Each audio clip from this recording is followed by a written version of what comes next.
Fun fact, Katy Perry's Roar is actually about the Roaring Twenties. True story. True, I'm recording this on YouTube. It has to be true. Alright, the Roaring Twenties. What a lovely time in America. So much is happening, so let's quickly get down to business.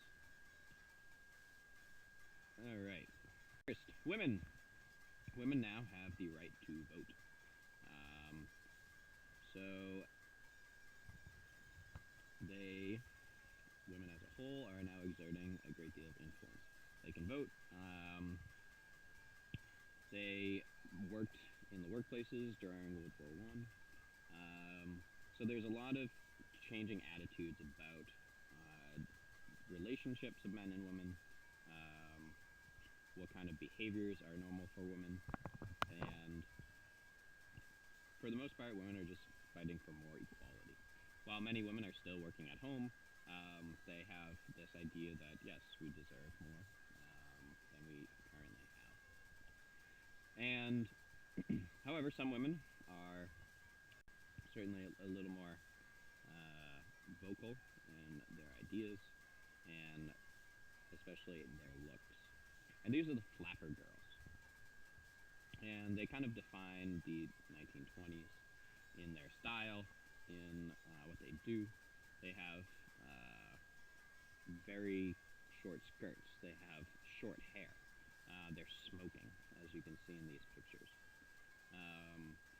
And while the flapper girls were mostly just living in the cities, in magazines and other things, people out in the country are also reading about these. A lot of people don't really see flapper girls as very serious. And a lot of women's rights people are saying, oh, they're just looking for fun. But it's a way that a lot of women were expressing themselves to kind of fight back against. It used to be dressing like this in 1900. This is what women dressed like. To in the 1926, you have women looking like this, and it's a big change for how society views women, how women view themselves. Alright, so in these cities where we have a lot of these flapper girls, cities are experiencing a great growth. For the first time in American history, if you look on the chart on the left, in 1920, more people live in cities than live in farms. So cities are growing immensely. You have 54 million people living in cities. And with that comes a whole lot of different issues. You have more education for children because they're passing laws preventing children from working in factories and other workplaces. You have a lot of immigrants living together. And a lot of this, if you look in the picture, it's a bustling place. You have a lot of commerce, a lot of trade, a lot of ideas going around. And a lot of this is made possible by automobiles. People that normally were cut off or prevented from even visiting cities now have the power of machines. And a lot of this has to do with Henry Ford. Henry Ford sees there's automobiles that are around, but he sees that they're very expensive and the average person cannot own an automobile. It's years of salaries. So he decides to make a cheap automobile. And he does it through having an assembly line. He employs thousands of people, and each person has a specific job. Maybe their only job is to put the tire on the frame. And it makes things incredibly efficient and reduces the cost of cars immensely. So cars like this one, which is an old Dodge, which would have been in the thousands of dollars, Henry Ford's Model T is only a few $100s. So automobiles are one of the big inventions, big changes that allows for a lot to happen in America.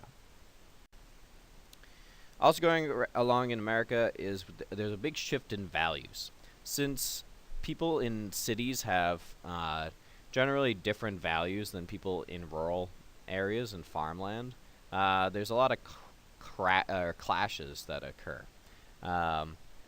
And people, especially in rural areas, are scared about their values changing. They see these flapper girls who are smoking and and behaving differently from how they've seen people behave before. Um, so you have a lot of issues that are coming out, and especially fundamentalism. People, when there's changing times, there's uncertainty, you don't know what's going on, a lot of people turn to religion for answers. And there's a number of fundamentalist preachers that are out there that are preaching how you have to return to the Bible. And this definitely brings a lot of conflict, especially with science. You have these fundamentalists who are looking at a strict interpretation of the Bible, and you have people that are like Charles Darwin who are saying, look, humans evolved from apes. And this came to a head in what's known as the Scopes trial. And in 1925, there's a young teacher in Tennessee who gets arrested for teaching evolution to his students. So this guy, John Scopes, goes on trial, and it brings this whole idea of science versus religion to the forefront. There's still states in the United States today who don't teach evolution. So it's an issue that's continuing, but really starts occurring in the 1920s. In America, we also have what's known as the Harlem Renaissance. The Harlem Renaissance, it's spurred by what we've mentioned before, this great migration, where you have a great deal, thousands of African Americans moving from the South, namely in search of better jobs and better lives, to the North. And the Harlem Renaissance, as the name implies, it centers really in Harlem, New York. And when you have thousands of African Americans living in one area, in a whole new place, they start developing a totally new culture. And it really defines them as a people. You have African Americans that are saying, look, we're going to create things that we are proud of. So you have a great deal of artists. You have writers. You have poets. You have people that are great musicians and performers. And while this initially happens just in Harlem and in New York, it really eventually starts spreading out to the rest of the country. People start hearing about these entertainers, these performers, these artists. And African Americans, they really start defining themselves as a people that can have great contributions to society. There's jazz. It's this form of music that's unique to America. It's not taken from anywhere else. It's an American idea. It's an American form of music. And those changes don't just stick in New York and just in Harlem. The whole American culture is changing. Radio is changing communication. It's changing the way that people hear about news and connect to the world around them. Pretty much every living room has a radio in it. People gather around the radio and listen to radio dramas where there's actors and actresses. They listen to the news. They listen to music. So radios, it brings the country and the world together. It starts also increasing popular culture. Now there isn't just a musician that's popular in a city.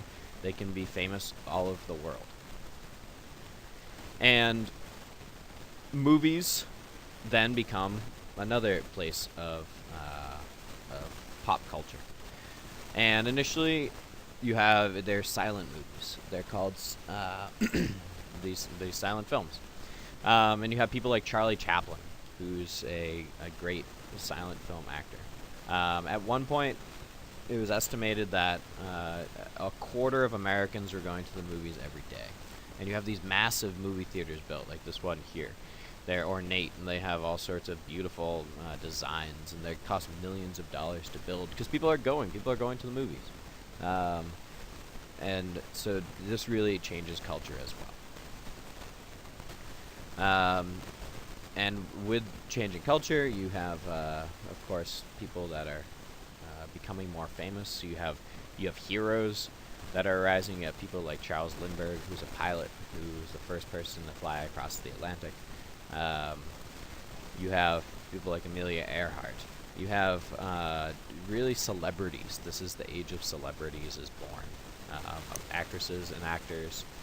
People like Babe Ruth, who showed baseball what can happen. So this is a time of great popularity, and people are really embracing this idea of being an American. That America is now better than the rest of the world. That they have these famous people that are doing great things. And for the first time, America isn't just following along behind Europe. Europe previously had all the great things in the world, but now America is leading the way with cars and automobiles and television and all sorts of other things. So it really is a defining moment in Americans defining and seeing themselves as something important in the world.